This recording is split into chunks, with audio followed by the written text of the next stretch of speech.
among parents and caregivers. This comes after a study report disclosed by UNICEF established that 17% of children aged 18 years had been exposed to online pornography, while 30% had interacted with strangers. The board's Chief Executive Officer Christopher Wambua has additionally called on parents and caregivers to be more vigilant on the internet use of their children.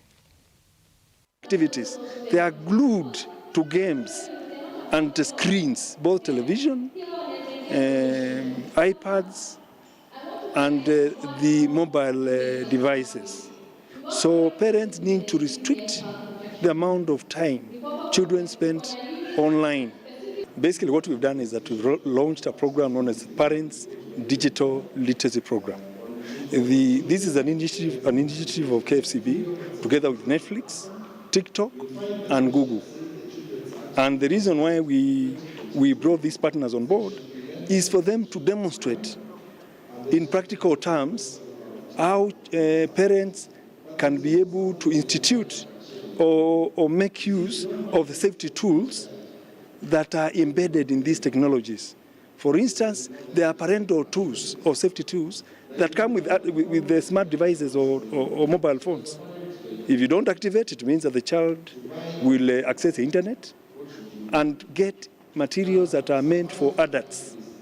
And through this program, we are going to schools when parents have AGMs with schools, putting tents there and ensuring that we educate them. We are also interacting and partnering with churches like we've done here today to ensure that this messaging reaches parents. 2/3 of children that are online have not been taught or guided on how to consume internet appropriately. So it's only a third of children in Kenya that are interacting with the internet that have gotten parental guidance. And now heading over to sports, the fastest man in Africa, Ferdinand Omura Omanyala, finished third in a 100-meter men's sprint, clocking 10.05 seconds behind reigning world champion Fred Kerley, former African champion Akani Simbine from South Africa, who were first and second respectively.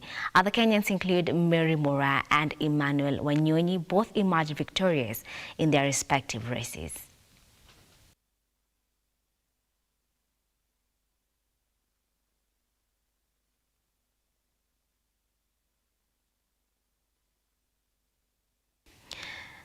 And I'm heading on to the next story. FKF Premier League reigning champions Tusker FC were held into a barren draw against title rivals Gor Mahia in the FKF Premier League round of 31 clash played at Nyayo Stadium. Tusker are currently leading the FKF Premier League with 65 points, just a point ahead of Gor Mahia, who are in second place with 64 points.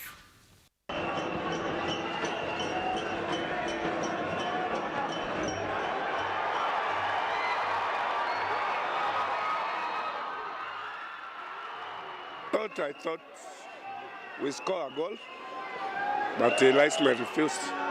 A cross from right, it cannot be an offside position, but that's the way it is. But all in all, the game was balanced. We got some chances, we didn't bar it, and that is draw, 0-0. I'm happy we didn't consider, and we are still on top. We are going to fight until the end. You can be up and down, but as far as you are consistent and you are focused on what you are doing, we maintain Gor Mahia, contain them. Second half, they started playing long behind us. I wonder, and I'm surprised, even Gor Mahia can play long balls. I thought it is Tusker. It was a big challenge. You know, I thought we created some chances. A bit unlucky. Austin's had an air shot in the first half. There's been one or two others. You know, again, Austin's broke free, and it's just unfortunate. It's in a moment when both Boniface Amondi and Luasa are both on the same side of the pitch. There was no right winger in the moment, and again, we've had a couple of free kick opportunities. But yeah, I thought overall, you know, look, I think a draw is probably a fair result. But you have to go back and look. And look, I know we don't have VAR in this league, and it's probably a while before we are. But it's a definite red card for Otieno in the first half. When you go back, he elbows Dennis Nanga not once but twice off the ball. When it happens the first time, we call the fourth official's attention to it. and then it happens again 5 or 10 seconds later. Off the ball, direct elbow to the head, and if there was VAR or if the lines person or the referee sees it, it's a definite red card.